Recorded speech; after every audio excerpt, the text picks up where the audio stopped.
अपने आत्मा ये बातें कोई कहने और सुनने तक सीमित नहीं रखनी है, इनको अपने हृदय में जचाना है और इस पे बहुत विवेचन करना है। परमात्मा ने ये शब्द क्यों कहे। अब परमात्मा घर घर जाया करते थे, सत्संग किया करते थे और परमेश्वर की शरण में आने से वो दुखी प्राणी सुखी हुआ करते थे। एक ब्राह्मण परिवार था, उसके 2 लड़के 2 लड़कियां थी और चारों बच्चे मेंटली डिस्टर्ब, पत्नी को भी प्रेत बाधा और उनके उपचार के लिए बहुत पैसा व्यर्थ हुआ और कंगाल हो गया, निर्धन हो गया।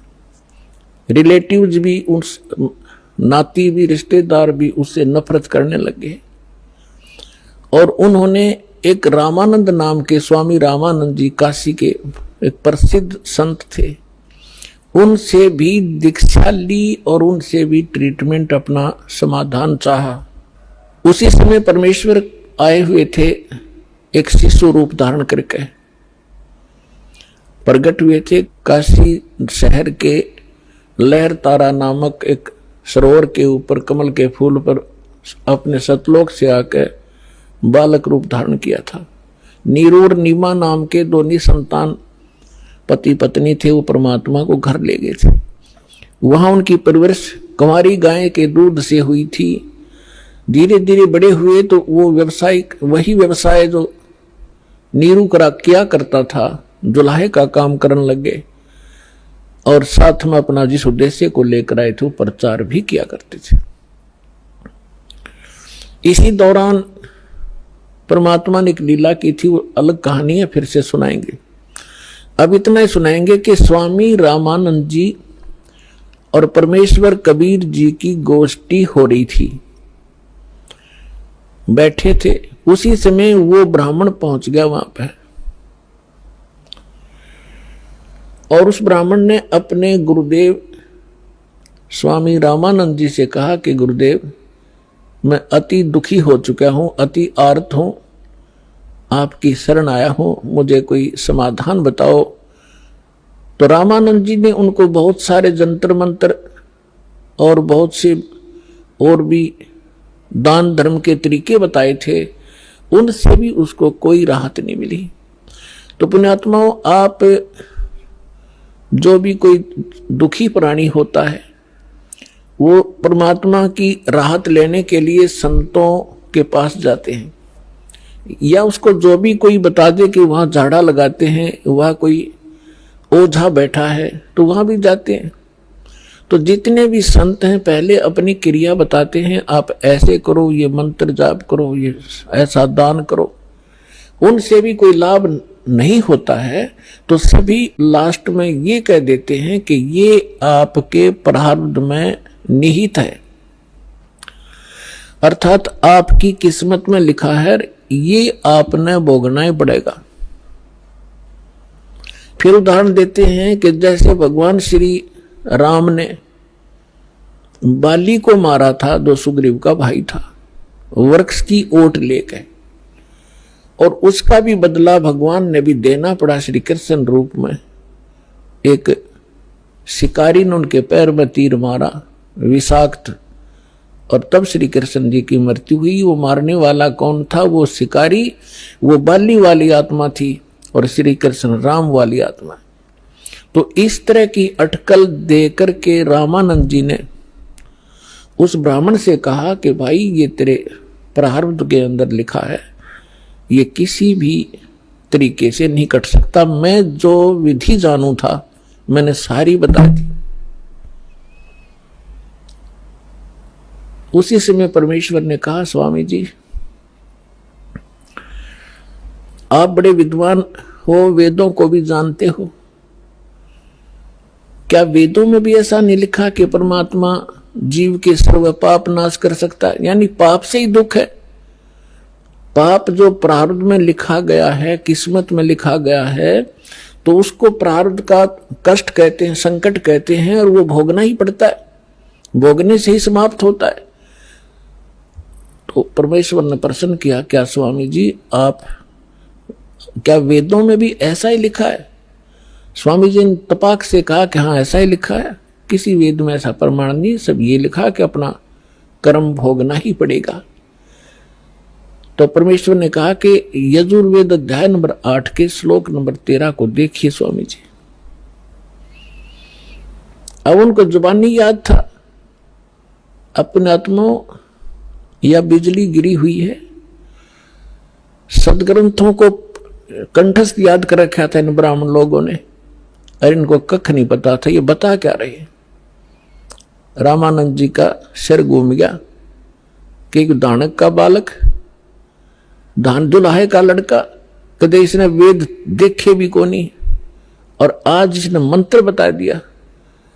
104 साल के उसमें परमात्मा के उनके जीवन में, लीला में जीवन जो परमात्मा शरीर में दिखा रहे थे, 99 वर्ष का अंतर था, 99 वर्ष बड़े थे परमात्मा से, और सारा जीवन ही उन्होंने वेद और गीता पुराणों के अध्ययन में बिताया था। तो परमेश्वर ने कहा, कबीर साहब ने कहा, स्वामी जी यदि प्रारब्ध का कष्ट भोगना ही पड़ गया तो भक्ति की क्या आवश्यकता है फिर? अगर किसी के संस्कार में दुख है और दुख है भोगना ही पड़ेगा, फिर भक्ति ने शर्म में मारेंगे, क्या आवश्यकता है इस भक्ति की? कौन करेगा भक्ति? क्या आवश्यकता परमात्मा की? वो भक्ति इससे हटकर है, और वो मंत्र मेरे पास है। अपने आत्माओं जो दुखी व्यक्ति है उसको तो संकेत चाहिए। उसने तब ये पूछा कि आप कौन हो भाई? ये भगत जी आप कहाँ रहते हो? अब वो लाल कपड़े पहन रखे, सारी उम्र संस्कृत बोली, उसने तो महाराज जी समझ रहे, और परमात्मा बैठे एक सिंपल वेशभूषा में। उसने न्यू कहा, भगत जी कहाँ रहते हो आप, आपका कहाँ ठिकाना है? परमात्मा ने बताया, भाई मैं दानक सू दुल्हा हूँ और नीरू का पुत्र हूँ, ऐसे ऐसे हमारी चौपड़ी वहां रहा करूं। अब परमात्मा ने ये बताना इसलिए अनिवार्य समझा कि जैसे न भगवान चाहिएगा तो आ जाएगा, और जब ब्राह्मण पने में होगा, क्यों उसमें छुआछात बहुत गणी थी, तो अपना भाई चला जाएगा। तो परमात्मा तो जा लिया श्याम ने साथ साथ। महाराज मैं घना दुखी हो गया। तो वहां जब परमात्मा के पास गए, और भी बहुत से आर्त व्यक्ति बैठे थे, और वो आपस में चर्चा कर रहे थे कि मैं इतना दुखी था, परमात्मा से नाम लिया, अरे भगवान आए हैं, ये परमात्मा है, तुम इसको दुल्हा मत समझो, धानक नहीं है। अब जिसके कांटे से निकल रहे हो क्यों कर कहीं सिंपल मैन है। तो उस व्यक्ति को पहुंचा वहां पर ब्राह्मण, जब वो और भक्त बैठे बतला रहे थे, भगवान आए, जब सत्संग का आयोजन था उनके साथ दूसरे साथी बाहर मैदान में, तो उस ब्राह्मण का कुछ दिल डटया, जब ये सारे भगत कह रहे हैं तो कुछ बात बनेगी। तो परमात्मा के आशीर्वाद मात्र से परमात्मा ने कहा, भाई अपने सारे बच्चों को ले आ। उसने सारा दुख बताया, उनको दीक्षा दिला। तो उसने सोचा पहले अपने लड़कों को ले चलता हूं, क्योंकि इज्जत और बेइज्जती हमारा साथ लटक रही है, घर में कह टूट रहा। दोनों लड़कों को ले आया। परमात्मा ने दीक्षा दी, बेटा भक्ति करोगे ना जब बात बनेगी। केवल आशीर्वाद से भी सुख दे देते, लेकिन वो तो एक का दुख टला, आगे जीवन में पता नहीं कितने दुख है आपके। परमात्मा ने नाम दिया, दोनों बच्चे ऐसे स्वस्थ हो गए जैसे कदे दुख था ही नहीं। अपने आप उठ के गए, उन्हें लाया था बैठा बैठा कर, तो उनको एकदम खुशी की लहर आ गई। फिर अपनी बेटियों को, पत्नी को, सबको नाम दिलाया। परमात्मा के आशीर्वाद से सब ठीक हो गए, स्वस्थ हो गए कुछ ही दिनों में। और फिर घर का काम भी उसका बहुत अच्छा चलने लगा। अब वो जहां भी जिसने मिला है उसी को कहे कि भगवान आए हैं, चलो वहां पर परमात्मा आ रहे हैं। दुल्हाओं की कॉलोनी में भगवान उतर रहे हैं, पर उसकी कौन सुने ब्राह्मण। तो पुण्यात्माओं, एक समय एक सर्वानंद नाम के ब्राह्मण थे। और उसने चारों वेदों, 18 पुराणों, गीता, इन सभी को कंठस्थ याद कर रखा था। और उसने अपने वक्त के सभी ब्राह्मणों को, सभी विद्वानों को शास्त्रार्थ में पराजित कर दिया। तो उसके मन में एक धारणा आई कि मैं अपना नाम सर्वानंद की जगह सर्वाजीत रखवाऊंगा, अपनी मां से कहता हूं। उसने सभी को हरा दिया। उधर से वो ये विचार कर रहा था। दूसरी ओर क्या हुआ कि उसकी माता, जो सर्वानंद की माता जी थी, उसका नाम शारदा था, ब्राह्मणी, और वो भी ऐसे ही अपने प्रारब्ध के कर्म को भोग रही थी। अब ब्राह्मण होने के नाते, और अब उसका पुत्र विद्वान, जिसने सब विद्वानों को पराजित कर दिया, अपने पुत्र से भी सारे जंतर मंत्र, जो भी गायत्री मंत्र वगैरह अनुष्ठान बताए बेटे ने, वो भी कर लिए। और भी जिसने भी जहां कोई महापुरुष संत तपस्वी बताया वहां भी चली गई, लेकिन उसको कोई राहत नहीं मिली। बहुत बुरी बेचैनी रहे, ना भूख लगे, चारपाई पकड़ रखी, अस्थि पिंजर शेष दिखाई दे। गुजरती एक परमात्मा की शिष्या, एक बहन ब्राह्मणी, एक बहन चली गई, ब्राह्मणी नहीं, वैसे एक बहन चली गई किसी कामवश, अन्य जाति की, श्रवण जाति की। तो उसने पूछा कि शारदा कुशल है? उसने चारपाई पे पड़ी पड़ी ने देखा और कहा, बहन कहाँ कुशल हूं, अंतिम सांस गिन रही हूं, बहुत परेशान हूं, काफी वर्षों से असाध्य रोग से पीड़ित हूं। वो परमात्मा की शिष्या लड़की कहने लगी कि बहन कहीं दिखाया नहीं आपने? कि सभी डॉक्टर दिखा लिए, वैद्यों से चेक करा लिया, और कोई साधु संत आसपास नहीं छोड़ा। सभी ने कह दिया कि तेरे प्रारब्ध का कष्ट है, तेने भोगना ही पड़ेगा। तो उस बहन ने कहा कि यदि आप बुरा ना मानो तो मैं बताऊं, एक महापुरुष आ रहे हैं। वो कहने लगी, बोलो कौन है? कि मेरे गुरुजी से दीक्षा ले लो। मैं भी पहले बहुत परेशान थी, आपसे भी बुरी हालत थी मेरी नहीं, मेरे बच्चों की भी स्थिति थी, मेरे पति को भी तकलीफ थी, प्रेत बाधा थी, और मुझे असाध्य रोग था। उस गुरुजी से दीक्षा लेते ही, और हम कति स्वस्थ हो गए। 2 वर्ष हो गए हम अपना जीवन जी रहे हैं, अपनी नींद सोते हैं, अपनी नींद उठते हैं। तो बैठ गई शारदा कि भाई आज कुछ आशा की चिंगारी नजर आ रही है। तो उसने पूछा, कौन है आपके गुरुजी, मुझे बताओ। तो उस बहन ने बताया कि कबीर नाम है उनका, और जुल्हा कॉलोनी में रहते हैं। कहने लगी, वे मैं तो जुल्हा धानक है, वो कहाँ जुल्हा है, धानक है, उल्टी लेट गई नो की नो चारपाई पे। नहीं, हम ब्राह्मण है, और वो एक धानक, इज्जत का नाश हो जा, मैं नाम नहीं लूं। तो उस बहन ने बहुत कहा कि देखो, हमने ज्ञान सुना उस परमेश्वर का, आज आप ब्राह्मणी हो, और मृत्यु के बाद आप अन्य जाति में भी तो जन्म ले सकते हो, आप पशु योनि में भी तो जाओगे, तब कहां जाएगी या जाति तेरी? तो कहने लगी, बहन तू जा, बस फालतू बात ना करे, इससे अच्छा तो मौत आ जा, वो अच्छा है।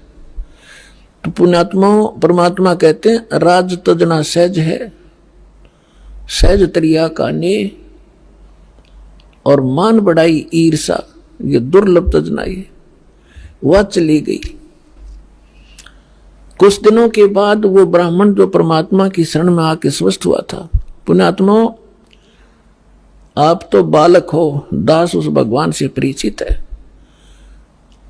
आपके लिए जो परमात्मा भटक रहा है ना, आप तो एक अबोध बालक की तरह जिधर मुंह हो गया उधर चल पड़ते हो, और वो माता पिता पीछे पीछे भाग्या कर खड्डे में गिरेगा, यू उठा लूं भाग कर बालक को।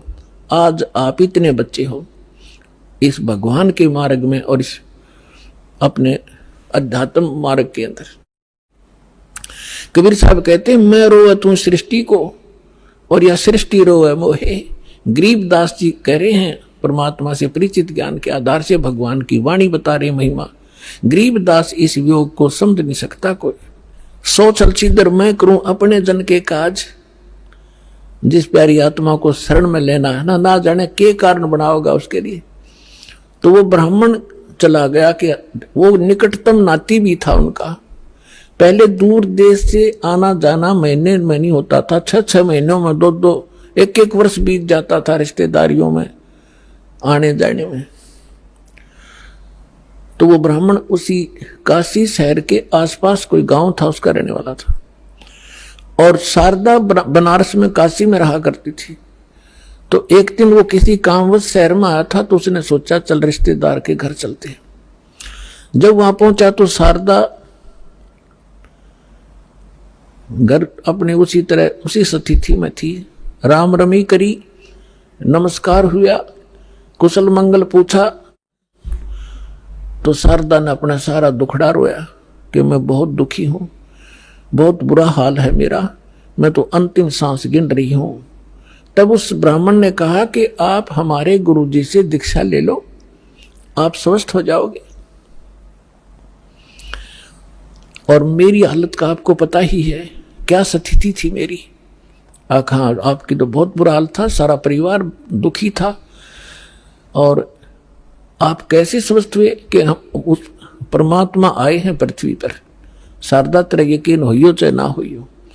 और हमारी जो दुर्दशा थी देखने जोगी थी, रिश्तेदार भी नफरत करने लग गए थे, और उनकी कृपा से आज सारे बच्चे स्वस्थ हैं और हम स्वस्थ हैं। 4 वर्ष हो गए मैंने उनसे उपदेश लिए। ऐसा दुखी शायद पृथ्वी पर कोई प्राणी नहीं होगा जैसा मैं था। मेरे से रिश्तेदार भी नफरत करने लगे थे कि अब यू आ गया घर पे, कुछ पैसे मांगने आया होगा। तो ऐसी दशा होगी थी मेरी, और अब वो रिश्तेदार मुझसे उधारे ले जाते हैं। तो शारदा ने सोची, हे भगवान बड़ी दया करी, देख यू तो ब्राह्मण है, इसने तो गुरु कोई बढ़िया बना रखा होगा, ऊंच जाति का ब्राह्मण ही बना रखा होगा। तो फिर बैठ गई चारपाई पे। तो उसने कहा कि फिर ठीक है, बताओ मुझे आपका गुरुजी कौन है, क्या नाम है उनका, कहाँ रहते हैं। मेरे पूज्य गुरुदेव जी का नाम है कबीर। उसके वो फिर अक्सर खटक गया, कबीर वो धानक वो नीरू का। कहा वो ब्राह्मण बोला, कहा वही है, यस। तो शारदा बोली, तेरी शर्म भाजगी, इतनी इज्जत का नाश कर दिया, ब्राह्मण होकर धानक गुरु बना लिया, डूब के मर जा की तय। ये 36 लागी सुनान। तब अब उस पंडित जी ने कहा कि मिश्राणी बात सुन ले, यह शिक्षा मेरे देने की जरूरत नहीं, मैंने देख लिया ये ब्राह्मण जब कित गए थे, जब मेरी दुर्गति हो रही थी, चौने भी ना दे थे, अंतिम सांस गिनों था, बुरा हाल हो रहा था। और ठीक है, तेरा ना समझ में आती तो गुरु जी के बारे में फालतू मत बोलिए, उठ कर चल पड़े। अब ये बात उसका घर कर गई कि सचमुच ये तो घना बुरा हाल था इनका, शारदा के, और इनका जीवन इतना सुखी हो गया। अब वो सोचन पर विवश हुई, तो वो काफी देर सोचती रही कि ये क्या बनी। अरे काल ने तो ऐसे बना रखे किले जाति के, ऊंच नीच के।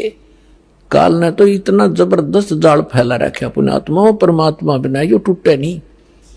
अब आप देख रहे हो परमात्मा ने सबसे पहले यह बीमारी काटी कि अब आप देख रहे हो कोई छुआछात नहीं, ऐसी दया करी। ना तो एक बाड़िया और थी, अपने ही समाज में थी, हिंदुआई में थी, और तो देखी जाओ बाद की देखो दूसरे मजहबों होते, तो यह समाप्त करी। और उस समय ये एक जबरदस्त किला बना रखा था जाति का। अब क्या हुआ, परमात्मा कच्चा काम नहीं छोड़ते। जो जन मेरी शरण है ताका हूं मैं दास, और गेल गेल लग गया फिर जब तक धरती आकाश। अब क्या किया मालिक ने, जिस मोहल्ले में वो शारदा रहा करती थी उसी में परमात्मा का एक भक्त रहता था, थोड़ी सी दूरी पे। और उसने प्रार्थना की, प्रभु हमारे दास के घर सत्संग कर दो, वहां आस पास के भक्तों को भी पता चलेगा और आपका ज्ञान सुनेंगे, हो सकता है किसी के और भाग जाग जा। परमात्मा ने ठीक कहा कि ठीक है बेटा, रात्रि में सत्संग करेंगे, दिन में अपना काम करो पेट के लिए, रात तो अपनी है, आ जाया करो, चलूंगा मैं तुम्हारे वहां। तो उस बहन ने जो सत्संग करवा रही थी भगवान का, आसपास के सभी जगह निमंत्रण भेजा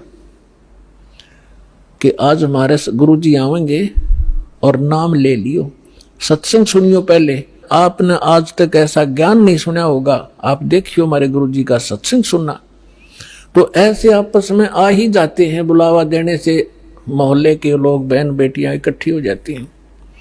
तो उसने शारदा को भी आमंत्रित कर दिया मोहल्ले में होने के नाते। तो शारदा ने पूछा आपके गुरुजी कौन है? कि मेरे गुरुजी है कबीर साहब, भगवान कबीर। कौन से कबीर? वो धानक। वो शारदा ने कहा कि हाँ वो धानक, आप कुछ भी कहो वो परमात्मा है। अब शारदा ने के स्कीम बनाई कि भी ऐसे जाऊंगी तो बात बिगड़ेगी, लोग हंसी करेंगे। एक ब्राह्मणी होकर दानक से दीक्षा लेने चल पड़ी और उधर से दुख का पहाड़ टूट रहा। तो उसने अपने ही मन में एक ऐसा विचार किया कि मैं जाऊंगी जरूर, सुना है कि आशीर्वाद लेने मात्र से सुख भी हो जाता है। यदि मैं सुखी होगी, मेरा यु दुख दूर हो गया उनके आशीर्वाद से, मैं वहीं चरण पकड़ लूंगी, फिर कति नहीं लोक लाज करूं। अब परमात्मा कहते करा करावे साइया, मन में लहर उठा, दादू सदर जीव के वो आप बगल हो जा। तो पहले रात्रि का समय था, पहले एक जोत जलाया करते देसी घी की, वही तो हवन का काम कराया करती और वही रोशनी का वहां चांदना उसी से बनाया करते थे। एक जोत जला रखी देसी घी की, उससे आंगन में थोड़ा सा टमटमाती सी रोशनी थी। अब सभी बहन भाई आ रहे थे, एक साइड बहन बैठ रही थी, एक साइड भक्त बैठ रहे थे, बीच में रास्ता था, सामने भगवान बैठे थे आसन पर। अब शारदा आई, मुंह पर घूंघट काट के, उसने ये सोचा था कि ऐसा घूंघट काट के औरतों में जाकर बैठ जाऊंगी, प्रणाम कर जैसे वो क्रिया करेंगे और मुझे कोई पहचानेगा नहीं। अब जो ही सभी बहन आ रही थी, भगवान के चरण ले रही थी और बैठती जा रही थी। अब वो आगी शारदा भी मुंह ढके आवे थी, परमात्मा के चरण छुए, मालिक ने सिर पर हाथ रखा और कहा सर्वानंद की माँ ब्राह्मणी पंडितानी, आज दानक के पास कैसे आना हो गया तेरा? हाँ। और परमात्मा ने हाथ रख के उठाया भी नहीं था, उसका सारा रोग जो कष्ट था, जो संकट था, वो कति स्वस्थ होगी जैसे दुख कदे था ही नहीं।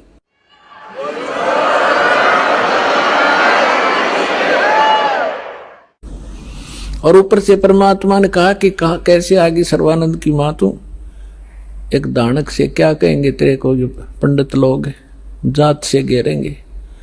चरण पकड़ दिए उसी समय और फेंक दिया घूंघट उठा के, हे भगवान माफ करना मुझे दुष्टा को, मैं घनी नीच थी, आपके बारे में बहुत कुछ सोचा, आप तो सचमुच भगवान। खड़ी होगी सब न बतावे कि मेरा इतना दुख था, मेरा इतना कष्ट था, मैंने बहुत कुछ अच्छी मंदी भी कही है, तो भगवान पड़े।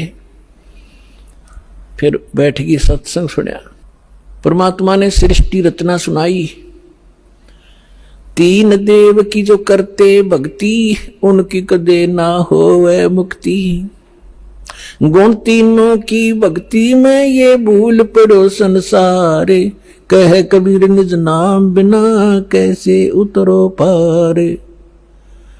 अब शारदा को जितना ज्ञान था राम और कृष्ण, विष्णु और शंकर का, ब्रह्मा जी को तो हम भक्ति करते ही नहीं थे, श्री विष्णु जी और भगवान शंकर की तो हम खूब भक्ति कराया करते।